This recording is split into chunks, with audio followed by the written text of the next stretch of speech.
Con ustedes Noticias del Congreso. El Pleno de la Cámara de Diputados analizó reformas a la Ley General de Acceso a las Mujeres a una Vida Libre de Violencia, el Código Nacional de Procedimientos Penales.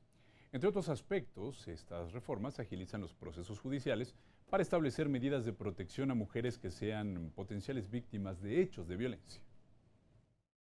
Se faculta al Ministerio Público para que de manera oficiosa pueda emitir las órdenes de protección y de emergencia para proteger la vida de las mujeres, sin requerir ninguna autorización judicial y sin que esto prive de la posibilidad de también poder en su momento establecer alguna medida de protección o providencia establecida en el Código Nacional de Procedimientos Penales.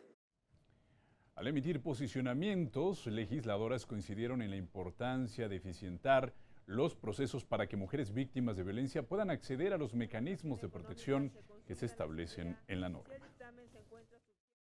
Complementar el banco de datos sobre órdenes de protección ya existente con los datos de víctimas, las personas sujetas a ellas, el tipo de orden, así como el seguimiento e incumplimiento del caso, con pleno respeto a lo establecido por la Ley General de Transparencia y Acceso a la Información Pública. En la acción cotidiana para aplicar una de esas medidas de protección por parte del Ministerio Público, es preciso acudir ante la autoridad judicial para solicitarlas. Lo anterior no solo implica un penoso trámite, sino que se convierte en una acción disuasiva y evita que la víctima acuda ante la autoridad quedando a merced de su agresor. Agilizar las órdenes de protección a las mujeres víctimas de violencia es imperante, pues actualmente hay una serie de procedimientos que complican la eficacia y protección y hace que las mujeres estén en una condición vulnerable. Las reformas presentadas pueden salvar la vida a muchas de ellas. Al incluir modificaciones alargando la duración de las medidas precautorias, a su vez disminuyendo el tiempo expedido de las órdenes de protección de emergencia. El Ministerio Público podrá dictar las medidas de protección de emergencia y preventivas, sin tener que esperar la orden judicial que hasta hoy se tenía que esperar.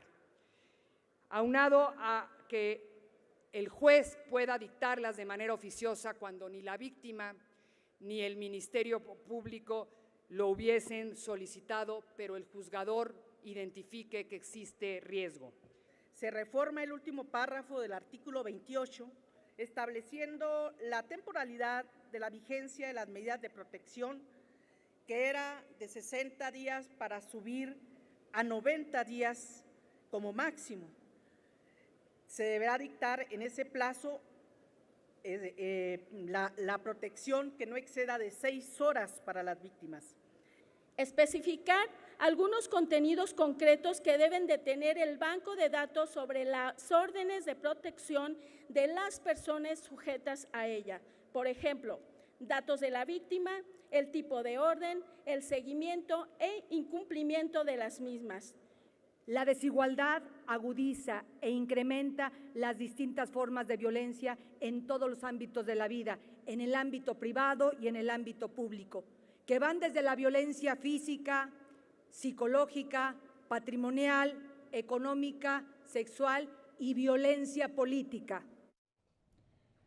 Luego de los posicionamientos de la fundamentación, llegó el momento de la votación, se consideró suficientemente discutido ahí en el Pleno y se sometió a votación en lo general y en lo particular. No hubo reservas. Fue aprobado con 405 votos en pro, 0 en contra y 0 abstenciones, es decir, unanimidad. Aprobado en lo general y en lo particular por 405 votos el proyecto de decreto por el que se reforman y adicionan diversas disposiciones de la Ley General de Acceso de las Mujeres a una Vida Libre de Violencia y del Código Nacional de Procedimientos Penales. Pasa al Senado para sus efectos constitucionales.